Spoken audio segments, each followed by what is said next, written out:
What's up, y'all? Back at it again on my grind. I've been on the grind since 4:30 a.m. Been at work, and then I did some stuff after work, and then I came home, and I wanted to do. I'm trying to, get this done. So I try to set at least a couple hours aside. Actually, I've probably been going at it for about 3 hours now, just doing small projects, man. Just trying to just get this thing tidied up and get it all ready to go. So let me flip this camera around so I can show you guys what I've been doing for the past few hours. All right, y'all. So as you can see, it is a mess everywhere. I got stuff laid all over here, tools all over the ground, and but we going at it, man. We going at it. So I've been playing with trying to see where I can put the computer, and my original thought, because I had the fuel pressure regulator set there, I was gonna put it here, but I ordered this. This is actually a stock location, like I don't even know what they call it, like a wire harness holder of some sort. I think it's called a wire gutter. That's what it's called. So it actually flips the other way, but I put it upside down because I wanted it flush with this lip right here. So I wanted to use that way if I feed any wires over, because I definitely got to put a wire here for the blower and for whatever else, if I run a stereo or something like that I can just feed wires in and out of that, and it'll look a lot cleaner. So I wanted to put that there, and I wanted to leave the fuel pressure regulator. I didn't really want to move it, and I had another idea to maybe move it here, but I don't want to put the computer that close to the engine.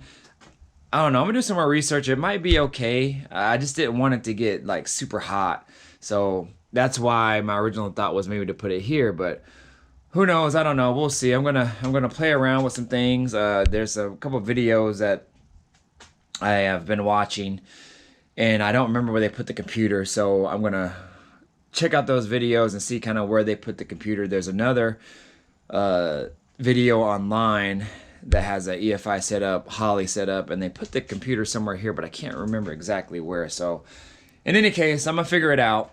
What else have I done? So yeah, I put this in, installed that there, that wire gutter. Been trying to figure out a location for this junction box. I'm gonna clean that up. I got this from like a 94 Caprice or something like that. I might put it right here. I think that'll be a good location for it. What else have I done? I kind of temporarily ran some wires to kind of see where I want to put the harness, and that was also, another thing that I was trying to figure out, how long the wires were, where I'm going to hide them, and all that stuff. So been trying to tackle that. Put the coils on. Now these coils are actually from my 5.3, and that's what they came with originally. So I kind of cleaned them up, and then I used them for a little while, and then I actually had a spare set, and I had been doing some research, and a lot of people will run the coils that are round, and they have the little heat sink deals on the top. I guess that helps the coils run more efficient and stay cooler, I guess. So I actually cleaned those up and ran those and put those on my 5.3 instead. So I had these extra, and the coils that came with this particular engine are also the circle ones, the round ones that are right here. So, and this is what I'm talking about. They have that little heat sink deal at the top there. So I'm probably going to run those, but being that they were dirty, and I might paint them, I don't know, we'll see. I didn't want to take the time to do that, and I already had these already good to go. And since I'm only going to be starting it and moving it and stuff like that, I'm not going to really be driving it yet. I'm just going to put those on there for now and worry about the other ones later. Anyways, it doesn't really matter, because I'm actually going to use the valve covers that kind of make the car look kind of retro, and it's going to cover up these coils anyway.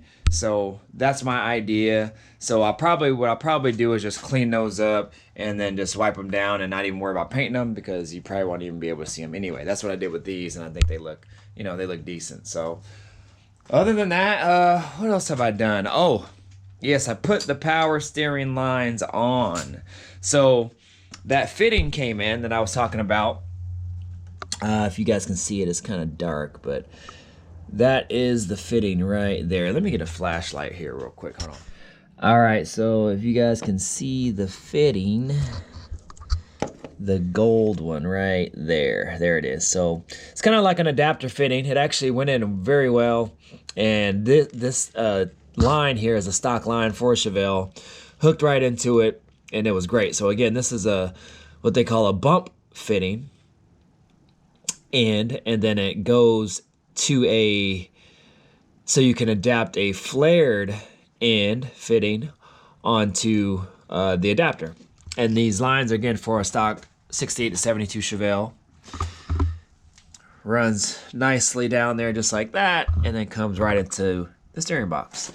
And I actually modified the return line, and the reason why I did that is because originally how it was, and this is also a new line for a Chevelle, it came up here at a 90, the tube did, and then it went to this this rubber hose here, and it must have wrapped around somehow, then went underneath to go to the stock power steering pump. But mine is not like that, because the return line becomes out here, and this is actually the one that from a truck or a Tahoe or whatnot. So that 90, I couldn't wrap around, and it was a long tube, and then it looked funny. And then if I looped it like up like here and then that way, it looked kind of funny. So what I decided to do was actually cut that tube. I cut it in half, and I basically cut, where is it at? Oh, of course I can't find it right now. Anyways, there's a 90-degree bend part of the tube. Oh, here it is. So this one right here.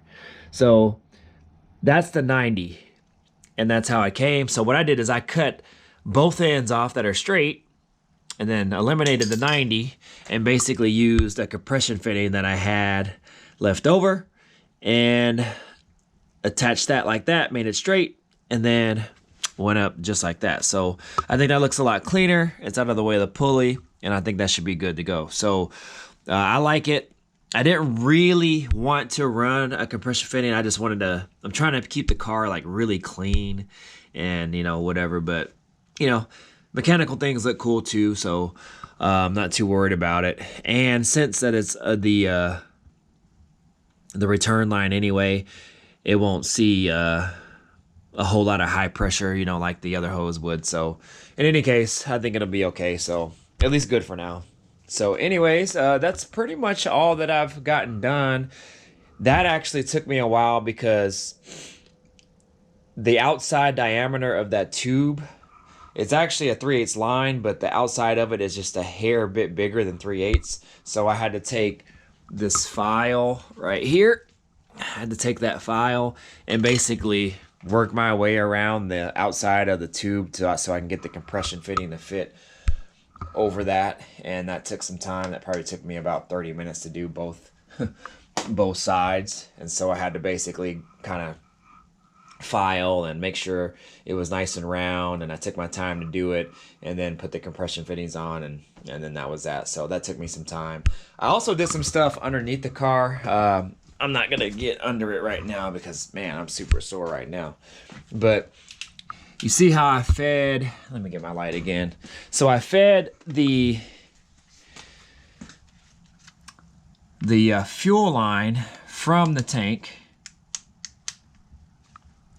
through the C channel in the car. If you watch my previous video, you can see that. And then I wanted to basically kind of run it through the stock location where the old school GMs, they had that hard line, and they basically fed through the frame, and then it came out, then it basically went into, you know, up here, and then wrapped into the carb. So obviously mine comes up here, but I wanted to kind of run it through the frame a little bit to kind of help keep it away from the headers when the headers come. Otherwise it would just be kind of hanging like this, and then I'd have a lot of slack. So I got to figure out exactly what I'm going to do and how I'm going to tie that up here. But I think that looks a lot cleaner, at least to me. And I don't have, you know, the possibility of two tubes, you know, coming loose, or two lines coming loose or whatever and hanging down or something. I don't know. anyways, that was just my thought process. But I'll probably maybe put some type of clamp here and then maybe just attach it kind of like that and try to keep it out the way of the header. So I ordered some headers actually last night. I got some Speed Engineering 1 7/8 primary thick headers, long tube. So those will be pretty cool. I think that'll help open up the motor more and obviously you know, get more airflow and you know, it should sound pretty nasty. I think it's gonna sound really good. I think I'm gonna get some really aggressive, not super aggressive, but pretty aggressive mufflers as well too. So I got a set in mind, and I think I'm gonna go with those. So because I mean, it's a Chevelle, y'all. This thing gotta sound like a freaking monster, you know. So that's what I'm trying to make it. You know, and, you know, not a race car, but, you know, street car that, you know, rumbles a little bit. That's what I'm trying to do. So if I'm coming down the street, I want you to hear me. So that's my thought process on it. And that's kind of what I want. And it'll probably wake up the neighbors and, you know, maybe piss a few off. But, you know, it's all good. Actually, my neighborhood's really cool. So they know, you know, I like cars and work on cars and stuff like that. And they're always coming in to check up on me. So I think they won't mind at all. But anyways, y'all, that is pretty much it. I am done for the night. I'm gonna go ahead and clean up all my mess and then go ahead in the house and do some more research and kind of lay it down. So anyways, you guys know what to do. Like, comment, subscribe, do all that good stuff, y'all. Keep supporting your boy. Follow me along on this journey. And man, we making waves. All right, deuces. Peace out.